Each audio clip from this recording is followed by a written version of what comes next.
Town Bank Mortgage, NMLS number 512138, is an equal housing lender. This podcast is for informational purposes only. And now, the man born with the 5 o'clock shadow and with the NMLS number 2028201. He is a gentleman. He is a scholar. He is Tyler Crawley. So I just looked into the monitor before the show was about to kick off. It looks like I'm crying. I'm not crying, I swear. So if you think that I was like bawling my eyes out before the beginning of the show, that was not the case. I yawned and my eyes watered. And so it looked like I was crying. But if you're listening in podcast form, then you don't have to worry about this. All right, welcome everyone to the Markets in the Tuesday edition of Markets and Mortgages. Sorry, I'm a little off my game. And I am, of course, the aforementioned host of this podcast, Tyler Crawley. I'm a little off my game because I was looking at Drudge Report, and they got a big thing about the hurricane that apparently is forming and may hit the Bahamas and Florida, and then it's projected to slingshot around, and then it's going to hit North Carolina. And so, like, what is going on here? What is it's November the 8th? Hurricanes over the weekend? Not a fan. Not going to lie. I'm not a fan of that. All right, let's go from bad news to, I don't want to say worse news. I mean, we kind of get an idea of what's happening with the housing market, but I thought today was going to be pretty uneventful. In fact, I thought we might actually talk about what happened on Friday with the not jobless claims, with the monthly jobs reports. But we actually had a lot of reports that we need to get to that came out on Monday. And we are going to start with the September Mortgage Monitor report from Black Knight, looking at home prices and homeowner equity. I know you're not going to be surprised by this, but they are both down in the month of September. So month over month, Black Knight's home price index reported that the median home price fell 0.52% in September. That is now the third straight decline. But if you're looking for a silver lining, this drop was about half of the declines that we saw in the prior 2 months. So we did still see a drop, but it slowed dramatically. So is that good news? I guess if you're looking for good news, that could be some of the good news. And even though we've had 3 months of price declines, the month over month variation, year over year, prices are still up, but that is, of course, slowing. So month over month, home prices are still up 10.7% in September. That is down from the 12.1% that was reported in August, and is almost half of the peak that we saw in March, when this report showed 20.4% year over year increase in home prices. And so that was the peak. That was an all-time peak, the highest it has ever been. And we are now about half of that. And things could be worse. I will say they could be worse. We could be in California. Well, I'm assuming you're probably not in California, but if you are, condolences, because California has 3 of the top 5 markets for home price declines, with San Jose leading the way. Home prices in San Jose are down 13.3% from the 2022 peak, followed by San Francisco is down 12.1%. They're at number 2. And then San Diego is down 8.2%, and they are at number 4. Seattle was number 3 with a 10.8% drop. In Phoenix at number 5, home prices falling 7.6%. And what do all those places have in common? They were like some of the biggest boom areas during the pandemic boom. Makes sense that you're also going to see those places. They just had more room to fall. However, you can't really use that as your guide, because Florida was booming during the pandemic, and it's still booming. In fact, Florida is like the exact opposite of California.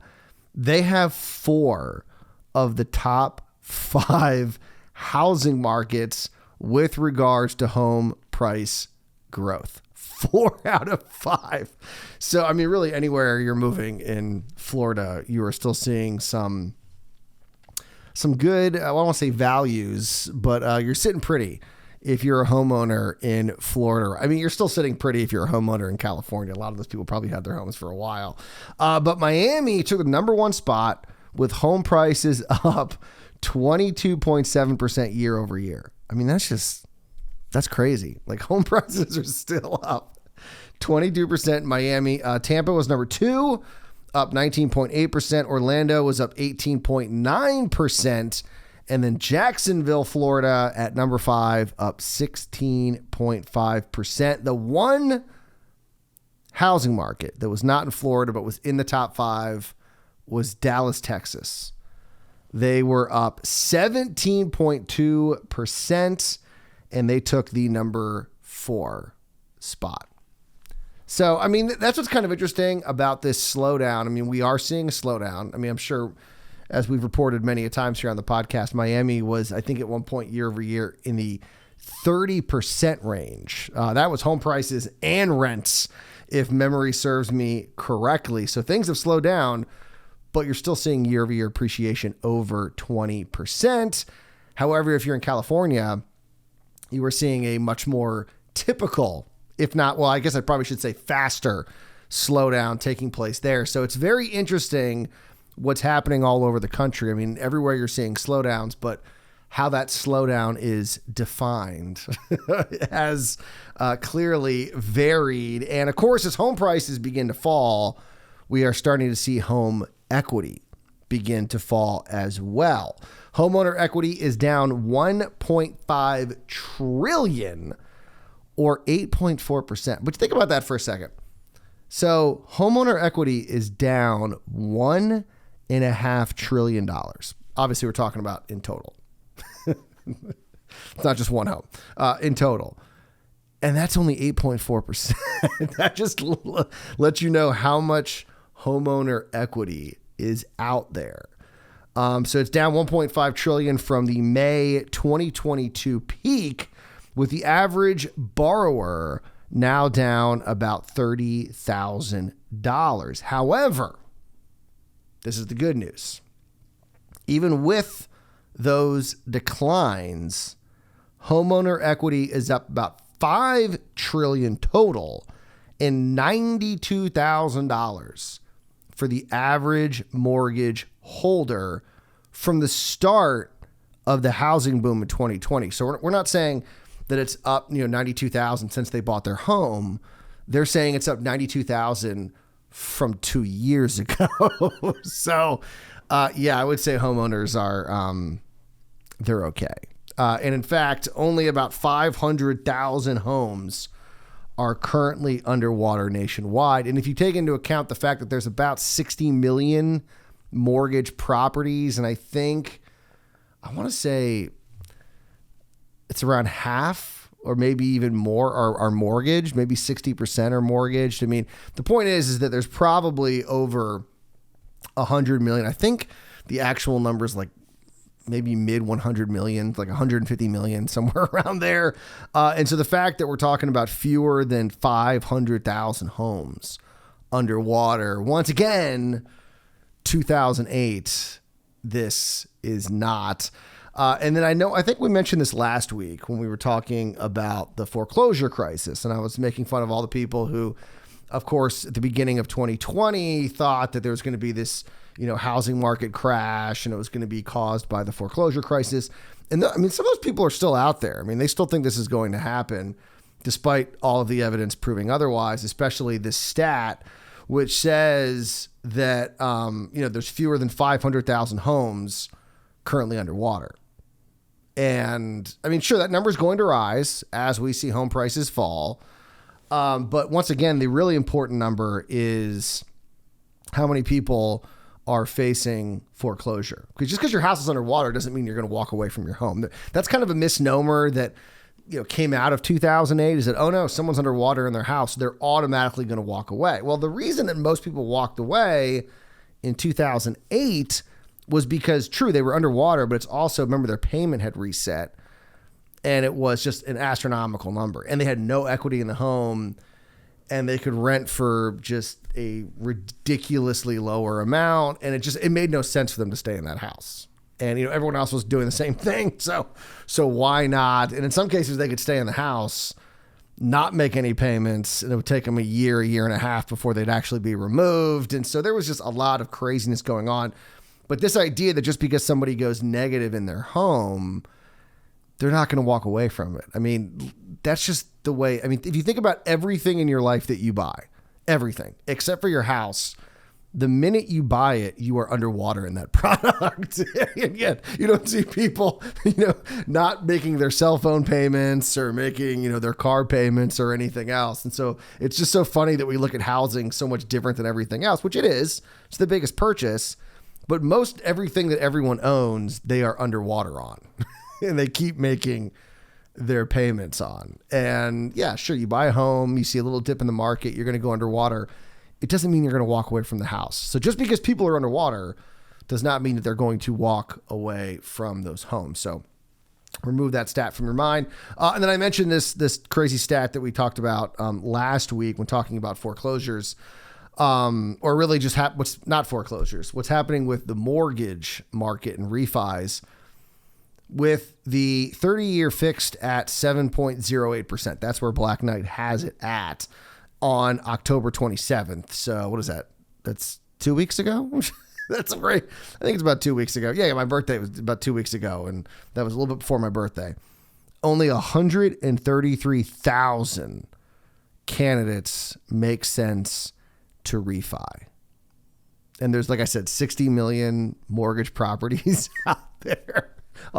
This is the smallest such population on record. Yeah. And so, you got home prices slipping along with equity. But the fact is we're talking about less than 1% of those mortgage properties are underwater. Housing market is taking a dip. I mean, there's no doubt. I mean, it's what's happening.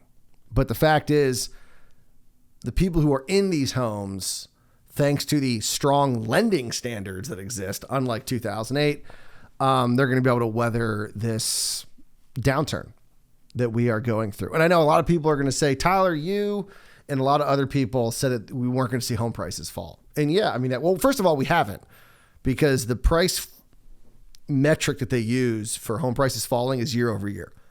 And we're still in double digits positive territory.